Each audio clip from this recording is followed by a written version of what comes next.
E se eu disser que a famosa história dos 7 dias da criação é apenas um grão de areia numa imensa praia de mitos? E se, noutros cantos do planeta, as pessoas acreditassem que o mundo nasceu do corpo de um gigante caído, que eclodiu de um ovo de ouro, ou que foi literalmente sonhado até se tornar realidade? Hoje embarcamos numa viagem incrível através de 7 religiões e culturas distintas para explorarmos 7 versões completamente diferentes e por vezes chocantes de como o nosso universo começou. Vamos mergulhar em textos sagrados e tradições ancestrais que moldaram a mente de civilizações inteiras ao longo de milênios. Preparem-se. Algumas destas histórias vão obrigá-los a repensar tudo o que pensavam saber sobre a criação do mundo. Qual delas é a verdadeira? A decisão é só vossa. Antes de iniciarmos esta jornada, vamos perceber exatamente com o que estamos a lidar. As histórias sobre a criação do mundo, ou mitos cosmogônicos, não são meros contos antigos. São textos fundamentais que alicerçam a cultura, a moral e a visão de mundo de qualquer povo. Desde tempos imemoriais, o ser humano, ao olhar para as estrelas e sentir a mudança do dia para a noite, questionava: como é que tudo isto surgiu? Qual é o meu lugar neste mundo vasto? E cada civilização ofereceu a sua resposta única, refletindo os seus medos, esperanças e a sua compreensão da ordem das coisas. Estes mitos não só explicavam a origem das montanhas e dos rios, como também estabeleciam normas sociais, justificavam o poder dos governantes e davam sentido à vida humana. Por isso, ao estudá-los, não estamos apenas a observar as fantasias dos nossos ancestrais, mas a olhar para o coração do seu mundo. Deixem de lado as noções pré-concebidas e preparem-se para mergulhar nos mais incríveis cenários para o nascimento do universo. Vamos começar com a história mais famosa no Ocidente, a versão judaico-cristã, encontrada no livro de Gênesis. Visualize o nada absoluto. Não apenas o vazio, mas a ausência total de tudo, sem tempo, sem espaço, sem luz. A Bíblia descreve esse estado inicial. A terra, porém, estava sem forma e vazia, e havia trevas sobre a face do abismo. Nesse caos primordial, apenas uma força está presente: o Espírito de Deus, que pairava sobre as águas. Não há luta, nem acaso. Há apenas a vontade de um único e onipotente Criador. Todo o processo da criação é iniciado, não por uma ação física, mas pela palavra. Deus diz: haja luz, e a luz surge. Esta é a ideia central. O mundo emerge como uma expressão direta do pensamento e da fala divina. A palavra tem poder criador. Visualize isso, não um estrondo, mas um desdobramento calmo e ordenado da realidade, surgindo da escuridão informe, pelo comando de uma voz. A luz é separada da escuridão, estabelecendo a primeira estrutura, o primeiro ritmo do universo, dia e noite. E este foi o primeiro dia. A partir daqui, o processo da criação assemelha-se ao trabalho de um arquiteto genial, que ergue a sua grandiosa obra passo a passo. No segundo dia, Deus cria o firmamento, a abóbada celeste, que separa as águas que estão por cima das que estão por baixo. É assim que surgem o espaço e a atmosfera. No terceiro dia, surge a terra firme. Deus ordena que as águas se reúnam num só lugar, e a terra, uma vez exposta, por sua palavra, faz brotar toda a vegetação, as ervas e as árvores. O mundo é preenchido com vida, mas por enquanto, apenas vida vegetal. Repare bem na lógica. Primeiro é criado o ambiente, o meio de vida, e só depois é que ele é povoado. O quarto dia é dedicado à criação dos luzeiros celestes, o sol, a lua e as estrelas. A eles é atribuída uma função muito clara: separar o dia da noite e servir de sinais para as estações, dias e anos. Eles não são divindades, como em muitas outras culturas, mas sim meros instrumentos criados para manter a ordem no universo. Na tela, é possível mostrar um time-lapse da formação do planeta. Os oceanos recuam, os continentes surgem, cobrem-se de vegetação, e então o sol e a lua se acendem no céu. No quinto e sexto dia, Deus enche o mundo que criou com vida. Primeiro, as águas se enchem de peixes e répteis marinhos, e o céu se enche de aves. Em seguida, a terra produz a vida animal, o gado, os répteis e as feras selvagens. O ápice da criação, porém, é o ser humano. Ao contrário dos animais, criados segundo a sua espécie, o homem é feito à imagem e semelhança de Deus. Isso lhe confere um status único.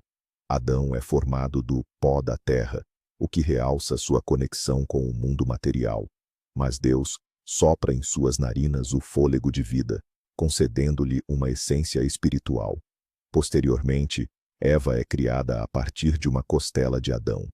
Ao ser humano é dada a autoridade sobre todas as criaturas vivas, bem como a incumbência de cultivar e guardar o jardim do Éden. No sétimo dia, tendo terminado a sua obra, Deus descansou. Este dia torna-se sagrado, um dia de repouso. Mas, assim, em 7 dias simbólicos, do caos emerge um mundo ordenado, hierárquico e harmonioso, no centro do qual está o ser humano, como o regente de Deus na Terra. Agora, vamos mergulhar num universo de significados completamente diferente. A Índia ancestral, berço do mito de criação hindu. Aqui, não existe um começo ou um fim definitivos. O universo nasce, vive e morre ciclicamente, numa sequência infinita conhecida como os dias e noites de Brahma. Antes do início do nosso ciclo de criação, não havia nada além do oceano cósmico ilimitado da causalidade. Neste oceano, o Deus preservador, Vishnu, repousa sobre as bobinas da gigantesca serpente, Ananta Shesha. Ele está em estado de sono cósmico, a Yoga Nidra. Nesse momento, não há tempo, nem espaço, nem vida. Existe apenas o potencial de tudo o que é, adormecido na consciência de Vishnu. Imagine esta cena. Uma superfície escura e infinita de água, sobre a qual repousa a figura radiante da divindade, coberta pelos capuzes da serpente de 1000 cabeças. Este é o estado de puro ser, que precede toda e qualquer manifestação. Silêncio e calma, onde todo o universo futuro está oculto. Quando chega a hora de uma nova criação, um lótus resplandecente brota do umbigo de Vishnu, que está adormecido. Ao se abrirem, as pétalas revelam no centro da flor o Deus de 4 faces, Brahma, o Criador. O despertar de Brahma marca o início do universo. Ele olha ao redor, e não vendo nada além do lótus e do oceano, começa a meditar para compreender a sua natureza e o seu propósito. E é nesse processo de meditação que ele, pela força do pensamento, gera todos os mundos e todos os seres vivos. Numa outra versão, não menos popular, a origem de tudo era um embrião dourado, o Hiranyagarbha, que flutuava sobre as águas. Esse embrião, que é essencialmente um ovo cósmico, continha o universo inteiro. Após 1000 anos, ele se partiu em 2. Da metade superior, formou-se o céu, da inferior, a terra, e entre elas surgiu o espaço aéreo. Essa imagem do ovo cósmico, do qual o mundo nasce, é recorrente em muitas culturas, mas no hinduísmo ela adquire uma ressonância filosófica muito especial. No hinduísmo, o processo da criação não é tão linear quanto o descrito na Bíblia. Brahma cria deuses, os sábios rishis, os ancestrais da humanidade e diversas classes de seres a partir de diferentes partes do seu corpo. Por exemplo, da sua mente nascem os filhos sábios, e da sua sombra, os asuras, ou demônios. A ideia mais crucial da cosmogonia hindu é a ciclicidade.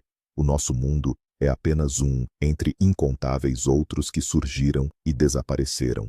A vida do universo, o chamado Dia de Brahma, dura 4 bilhões e 320 milhões de anos terrestres. Ao fim deste período, segue-se a Noite de Brahma, com a mesma duração, durante a qual o mundo é destruído e reabsorvido pelo não-ser, para depois, com uma nova manhã, nascer novamente. Este ciclo interminável é conhecido como samsara. Desta forma, a criação não é um evento único, mas sim um ritmo eterno e pulsante, a própria respiração cósmica, onde a cada destruição se segue um novo nascimento.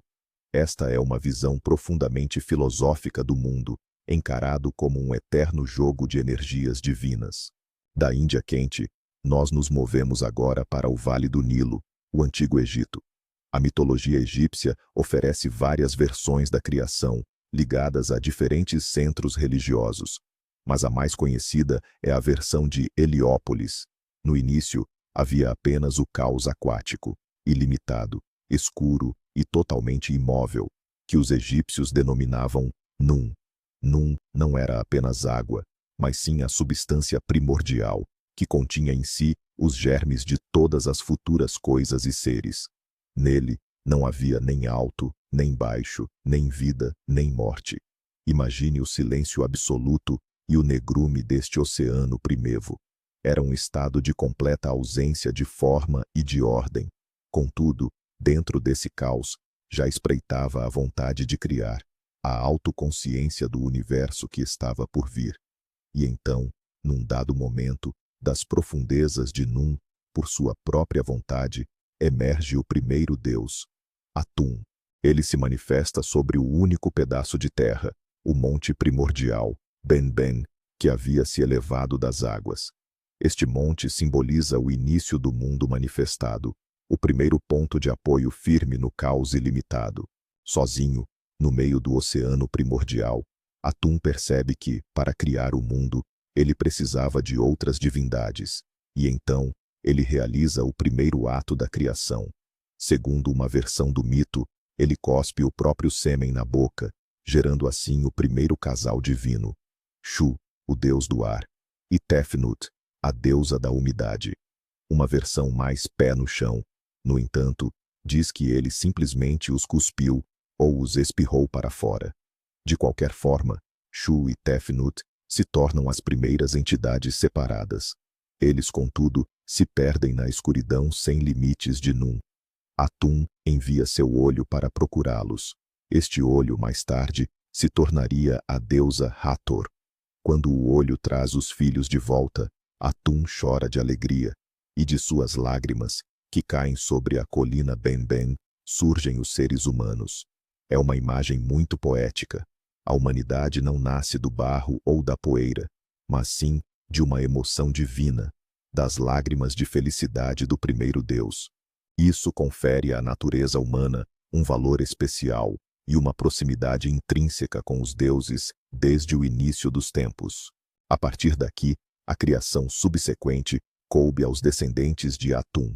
O casal divino, Shu e Tefnut, gerou seus filhos, Geb, o deus da terra, e Nut, a deusa do céu. Originalmente, Geb e Nut estavam inseparavelmente unidos num abraço. O mundo era apertado e escuro. Foi então que o pai deles, Shu, o deus do ar, se pôs entre os dois e, à força, levantou Nut sobre Geb. Foi assim que se formou o espaço em que habitamos. Nut curvou-se sobre a terra, transformando-se no firmamento repleto de estrelas, enquanto Geb permaneceu deitado por baixo, tornando-se a crosta terrestre. Visualmente, esta é uma das imagens mais icônicas da mitologia. A deusa do céu arqueada, apoiada nas mãos e nos pés, e sob ela, o deus da terra. Todas as noites, Nut engole o sol, e todas as manhãs, o dá à luz novamente, garantindo assim a sucessão do dia e da noite. Era assim que os egípcios explicavam a estrutura do cosmos. O mundo é uma bolha de ar, Shu, encaixada entre a terra, Geb, e o céu, Nut. E tudo isto flutua nas águas infinitas do caos, Nun. Agora, vamos rumo ao norte selvagem, ao mundo dos vikings e das sagas escandinavas. A sua mitologia da criação é uma das mais sombrias e brutais. No princípio de tudo, não existia nada, nem terra, nem céu, nem mar. Havia apenas o Ginnungagap, o abismo cósmico sem fundo. De um lado desse abismo jazia Niflheim, o mundo glacial e nebuloso, e do outro ficava Muspelheim, o reino incandescente do fogo. Em Niflheim jorrava a fonte Havergelmir, liberando rios gelados que congelavam ao atingir o vazio. Enquanto isso, de Muspelheim jorravam faíscas e um calor intenso. Imagine esta cena: o conflito primordial das forças elementares. O frio eterno do norte e o fogo abrasador do sul se encontrando no centro da vasta escuridão. Foi essa tensão entre o gelo e a chama que se tornou o catalisador para o surgimento da vida. Sem vontade divina, sem plano, apenas o jogo cego das forças cósmicas. No visual, podemos mostrar este panorama grandioso. Imensas geleiras colidindo contra rios de fogo em meio ao vazio eterno. Quando o calor de Muspelheim encontrou a geada de Niflheim, o gelo começou a derreter. Dessa água derretida surgiu a primeira criatura viva, o gigantesco e gélido Ymir. Ele era mau e cruel, o progenitor de todos os gigantes Jotun. Enquanto ele dormia, um homem e uma mulher nasceram do suor de suas axilas, e uma de suas pernas concebeu um filho de 6 cabeças com a outra. Simultaneamente, a Ymir, o gelo derretido também deu origem a uma vaca gigante, Audhumla. De seu úbere fluíam 4 rios de leite que alimentavam Ymir. A própria vaca, por sua vez, lambia blocos de gelo salgados. Em 3 dias, ao lamber o gelo, ela libertou uma nova criatura, o primeiro deus, chamado Buri. Ele era forte e belo. Buri teve um filho, Bor, que desposou a giganta Bestla, e eles tiveram 3 filhos deuses, Odin, Vili e Vé. Estes foram os primeiros Aesir, os deuses que estavam destinados a lutar contra os gigantes e a criar um novo mundo. Os deuses, sob a liderança de Odin, nutriam um ódio profundo pelo gigante Ymir e sua descendência perversa. Eles o desafiaram em combate e o abateram. O sangue de Ymir jorrou de suas feridas em tal torrente que afogou todos os gigantes de gelo, exceto um, Bergelmir, que escapou com sua esposa em uma embarcação improvisada, dando origem a uma nova geração de gigantes. Em seguida, os deuses pegaram o corpo colossal de Ymir e começaram a modelar o universo. De sua carne, criaram a terra. De seu sangue, surgiram os oceanos, lagos e rios. Seus ossos se tornaram as montanhas, enquanto seus dentes e estilhaços ósseos se transformaram nas pedras e rochedos. Do crânio de Ymir, os deuses forjaram o firmamento, sustentado por 4 anões, Nordri, Sudri, Austri e Vestre, o norte, sul, leste e oeste. Seu cérebro foi lançado ao alto, dando forma às nuvens. As faíscas incandescentes, originárias de Muspelheim, foram fixadas no céu, criando assim as estrelas. Desse modo, a partir do corpo da criatura primordial assassinada, foi criado Midgard, o mundo intermediário, o reino dos homens. É uma representação sombria, mas inegavelmente épica, da criação através da violência e do desmembramento. O nosso percurso continua até o antigo Irã, berço de uma das mais antigas religiões do mundo, o zoroastrismo. É lá que encontramos a concepção do dualismo cósmico, a luta entre 2 forças primordiais de igual poder. No início de tudo, existiam 2 espíritos essenciais. Um deles era Ahura Mazda, ou Ormazd, o Deus benevolente, habitante do mundo de luz infinita, sabedoria e bondade. O outro era Angra Mainyu, ou Ahriman, o espírito maligno, que residia no mundo da escuridão absoluta, da ignorância e da maldade. Entre eles havia apenas o vazio. Eles existiram pela eternidade, desconhecendo a presença um do outro.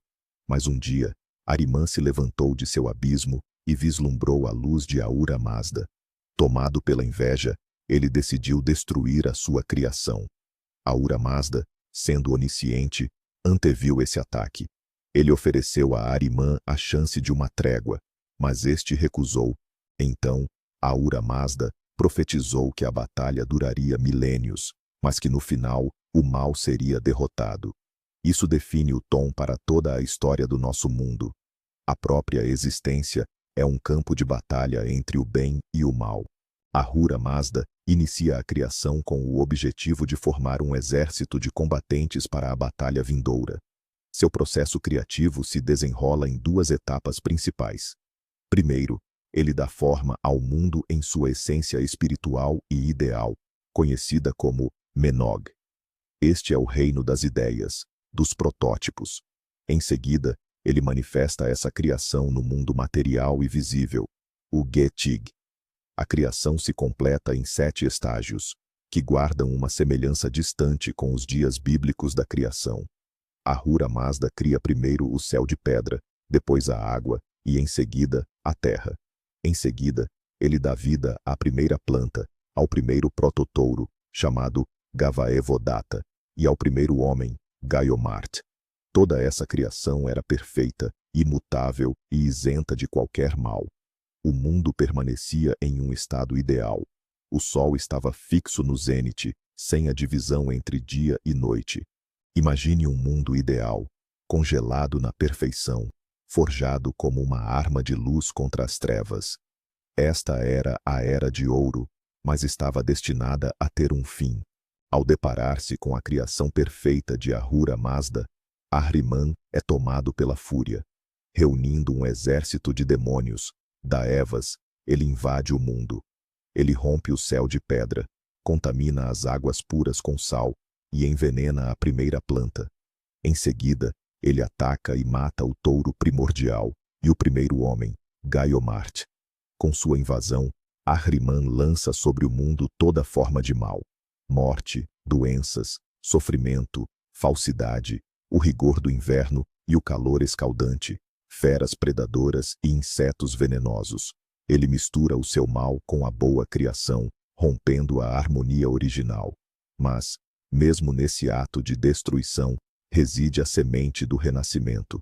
Do sêmen do touro sacrificado, nascem todos os animais úteis, e do sêmen de Gaiomart, que fertilizou a terra, 40 anos depois, brota uma planta da qual emergem os primeiros humanos, o homem Máxia e a mulher Maxiané.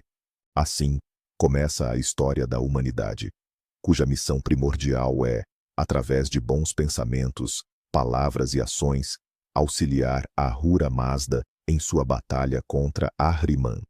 O objetivo final é purificar o mundo do mal no fim dos tempos e restaurá-lo ao seu estado de perfeição original. Vamos dar um grande salto agora, indo para o continente da Austrália e explorando as crenças dos seus povos aborígenes, que estão entre as mais antigas do planeta.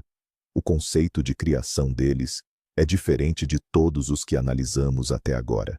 É conhecido como tempo do sonho, Dreamtime, ou simplesmente o sonho.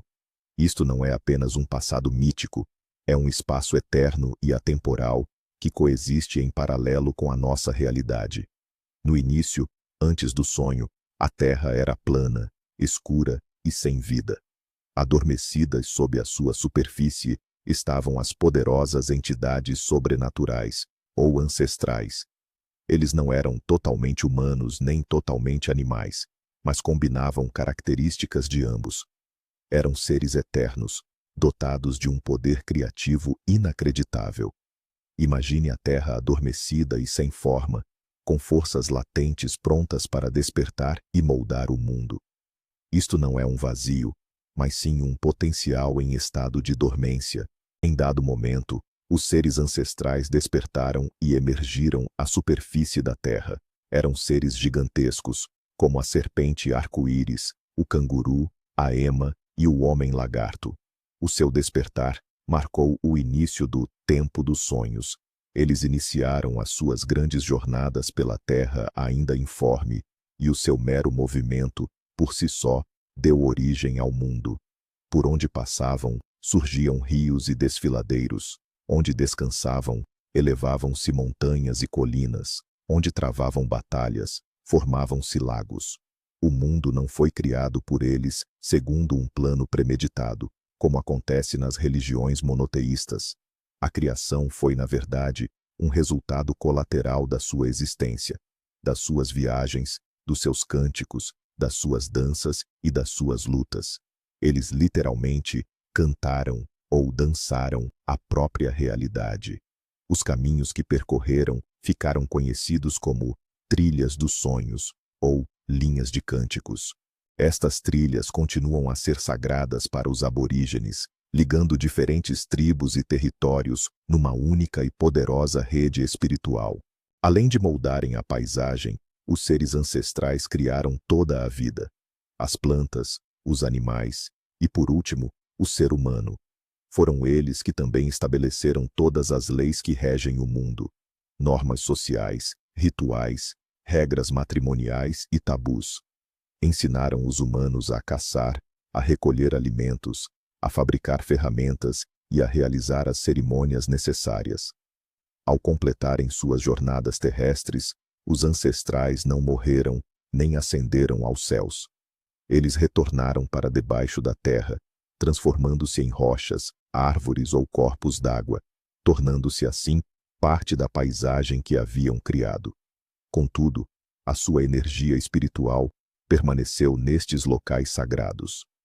Através de rituais, cânticos e danças, as pessoas podem, ainda hoje, aceder à força do tempo do sonho, para manter a ordem no mundo e garantir a fertilidade da terra. Desta forma, para os aborígenes australianos, a criação não é um evento encerrado no passado, mas sim um processo contínuo no qual cada indivíduo participa, seguindo os preceitos dos grandes ancestrais. Para a nossa última viagem, vamos até a América Central, ao encontro da civilização maia. O seu mito cosmogônico está registrado no livro sagrado, o Popol Vuh. No princípio, havia apenas imobilidade, silêncio e escuridão. Existiam somente dois espaços: o céu infinito e o mar calmo. Nas águas, escondidos sob plumagens verdes e azuis, residiam os deuses criadores, Tepeu e Gukumats, também conhecido como a serpente emplumada. Eles eram os progenitores, os criadores que existiam desde a eternidade. Um dia, eles se encontraram na escuridão e começaram a deliberar. Chegaram a um acordo. O vazio primordial precisava ser preenchido. Desejavam criar o mundo e, em seguida, seres que os venerassem e se lembrassem dos seus nomes. O seu poder criativo, tal como na Bíblia, residia na palavra. Não precisavam de fazer nada fisicamente, bastava pensar e falar. Essa era a força da pura intenção. E assim, os deuses deram início à criação. Eles proferiram: terra. E das águas, a terra firme emergiu instantaneamente, erguendo montanhas e formando vales. Em seguida, separaram as águas, criando rios e lagos. Pela sua palavra, árvores e florestas brotaram. O mundo estava criado, belo, mas vazio e silencioso. Foi então que os deuses decidiram habitá-lo. Primeiramente, criaram os animais e as aves. Deram-lhes lares nas florestas e nos desfiladeiros. Mas quando os deuses pediram às criaturas que falassem e os honrassem, elas só conseguiam chilrear, rugir e gritar. Elas não podiam pronunciar os nomes dos seus criadores. Foi um primeiro fracasso. Os deuses ficaram desapontados.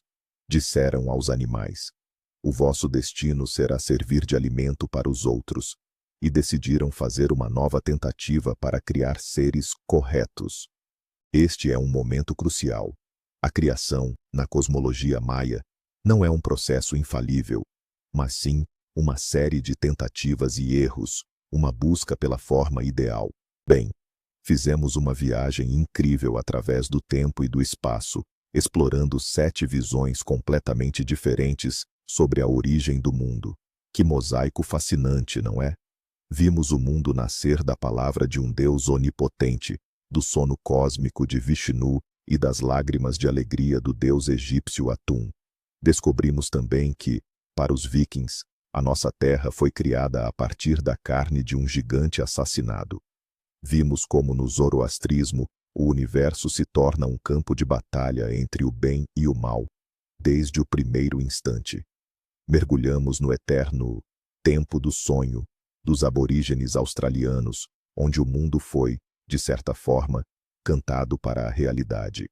E, finalmente, testemunhamos as tentativas divinas, cheias de acertos e erros, dos criadores maias. Mas qual é a principal lição que tiramos de tudo isso? Provavelmente, que por trás de todas essas narrativas, por mais fantásticas que pareçam, reside a mesma profunda necessidade humana: encontrar um sentido, compreender o nosso lugar no universo e estabelecer uma conexão com algo maior do que nós mesmos. Estes mitos não são sobre a física do Big Bang, mas sim sobre a metafísica da alma humana. Obrigado por assistirem a este vídeo até o fim. Se você gostou desta viagem pelas profundezas da imaginação humana, não se esqueça de deixar o seu like e se inscrever no canal para não perder as nossas próximas investigações. Agora, eu tenho uma pergunta para você. Qual dessas 7 versões da criação do mundo te impressionou mais? Ou, quem sabe, você conhece outra história igualmente fascinante?